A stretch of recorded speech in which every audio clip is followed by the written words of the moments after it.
Today we're going to dive into one of the most common and, let's be honest, one of the most frustrating sources of shoulder pain, a rotator cuff injury. We're going to break down what it is, what it feels like, and most importantly, what the playbook looks like to get you moving freely and without pain again. You know that exact moment, right? You reach up for something on the top shelf, maybe you're just putting on a coat, and bam, that sharp, nasty pain just shoots right through your shoulder.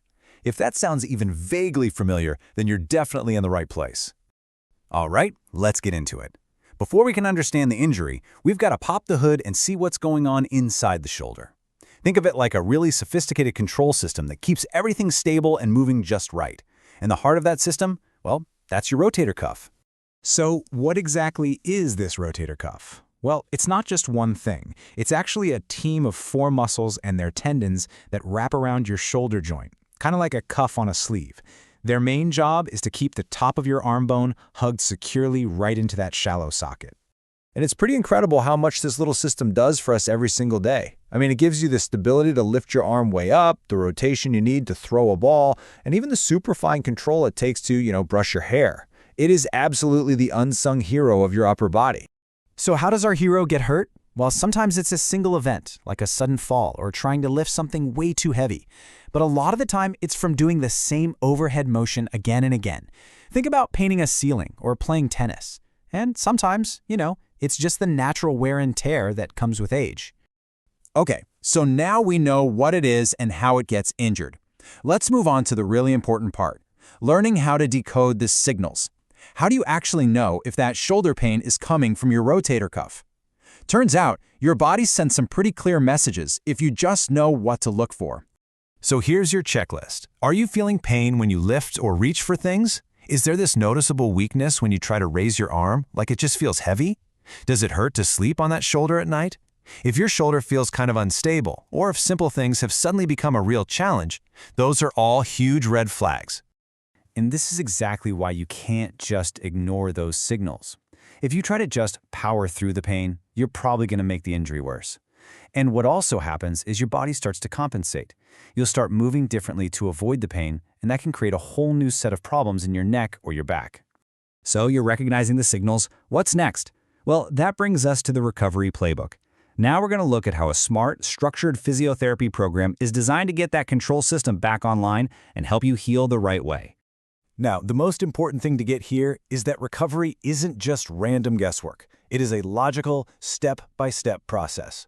A really good physio program is going to be structured and progressive, which just means it builds on itself over time to get your shoulder working again without totally overloading it.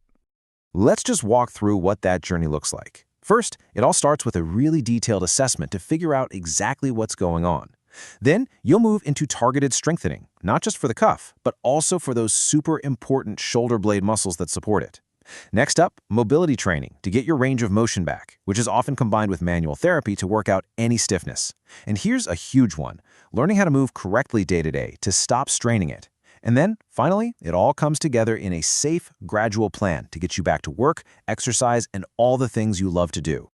All right, let's get right to it and tackle some of the biggest questions that people have when they're staring down this kind of injury. I'm just going to run through them one by one. This is the big one, right? This is pretty much the first thing on everybody's mind. Am I going to need surgery? And the answer for a whole lot of people is a really reassuring yes. A huge number of these injuries, especially if you catch them early, can heal incredibly well with a non-surgical approach that's built around a great physiotherapy program. Okay, but what if you're on the other side of that coin? Maybe surgery was the right call for your specific injury. What's the deal with physiotherapy then?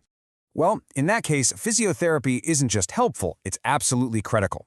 I like to think of it this way.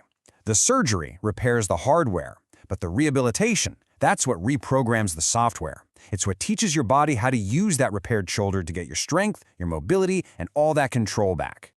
The million-dollar question that everyone wants the answer to. So, what's the timeline? How long is this going to take? The honest-to-goodness answer is it depends. Everyone's injury is different and everybody heals differently, but you should probably plan for several weeks of consistent, focused work. This is definitely a marathon, not a sprint. Your commitment to the plan is really the biggest factor in getting those lasting results. And finally, after you go through all of that work, the absolute last thing you want is a repeat performance. So you got to ask, could this happen all over again? And this is where the real beauty of a good rehab program comes in. It's not just about fixing the immediate problem, it's about making you more resilient for the future.